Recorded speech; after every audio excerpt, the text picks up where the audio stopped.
Alma Starworth was born in Little Rock, Arkansas. She was first elected to the State House in 1970, serving first through 1974, then without interruption from 1983 through 1996. She served a final term from 2003 through 2004. A trailblazer who was a longtime chair of the House Public Utilities Committees in the days before Michigan term limits, Starworth played a key role in creating legislation that regulates and deregulates electric and telephone companies and other utilities in Michigan. She also served on the board of Detroit Public Schools after a 2005 appointment. She served as a secretary for the Michigan Legislative Black Caucus. She is the founder and was an administrator for the Black Caucus Foundation of Michigan. The foundation has provided prevention programs for years, serving middle and high schools with the Detroit Public School System. Also a member and board of director with Women in Government.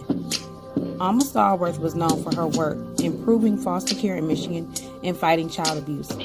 She served as a president of the Metro Detroit affiliate of the National Black Child Development Institute and as a board member of the Federation of Girls Home and the Children's Aid Society of Michigan. Starworth's two sons, Thomas and Keith, also served in the Michigan legislature and graduates of Mumford High School. Two scholarship opportunities. The deadlines are March 30th and April 2nd. Don't wait, apply. Missed out on winging it Wednesday. The Mumford High School Drama Club meetings take place every Wednesday after school in the auditorium. See Ms. Bologna for more information.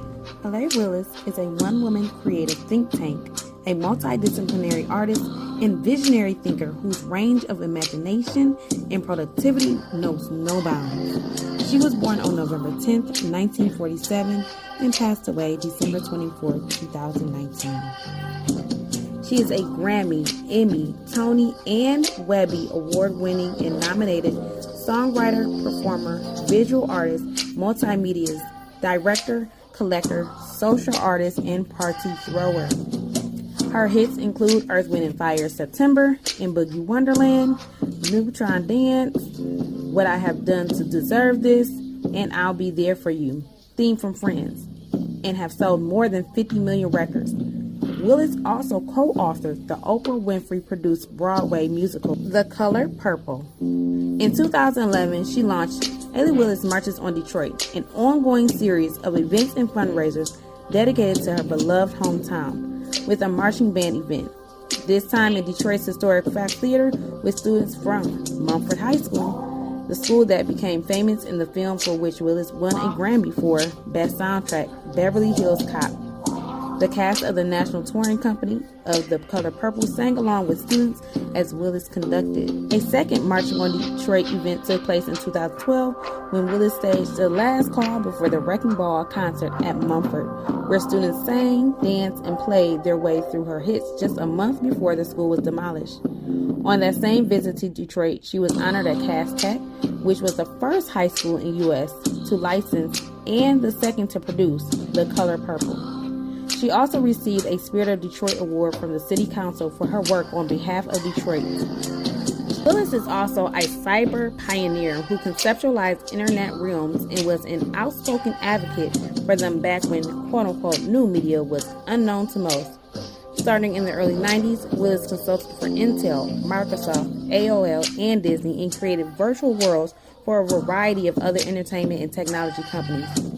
She credits her hometown of Detroit, where the music of Motown got in her blood, as her creative inspiration. She has never learned to read, notate, or play music, despite writing both music and lyrics for her expansive hit catalog. She earned a degree in journalism at the University of Wisconsin before moving to New York and landing a copywriting job at Columbia and Epic Records.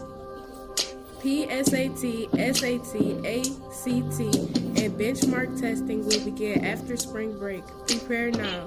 Get rest and do great on the test. Attention seniors, prom tickets and yard signs will go on sale April 3rd. If you plan on participating in Decision Day, you must send your plans by April 5th. 2024 Grammys are coming soon. Auditions will take place after spring break. We are only a few days away from spring break. There is no school next week. Emmy Award-winning journalist Jemele Hill is the co-founder of Lodge Freeway Media and a contributing writer for The Atlantic.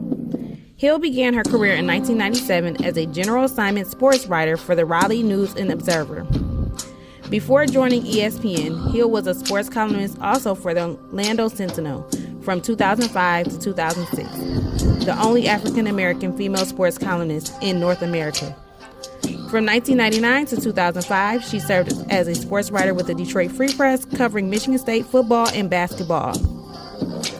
In August 2018, the National Association of Black Journalists awarded Hill with the Journalist of the Year award.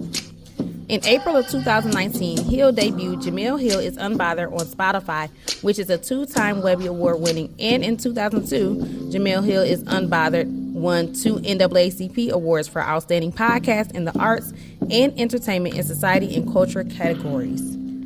On April 15, 2020, Hill, along with Van Lathan, launched the podcast, The Wire, Way Down in the Hole. Hill's 20-plus year journalism career has included stops at the biggest sports media networks and several reputable newspapers. She also joined ESPN in 2006 as a national columnist for ESPN.com, and her profile gradually rose as she began to make appearances on television, including SportsCenter, First Take, Around the Horn, The Sports Reporters, and more. She also spent a season as a sideline reporter for ESPN college football games. Hill left ESPN in September 2018, and then a month later, she began writing about those same intersections for the highly acclaimed socio-political magazine, The Atlantic. A native of Detroit, Hill graduated from Mumford High School, Michigan State University with a degree in journalism, and married in November of 2019 to Ian Wallace.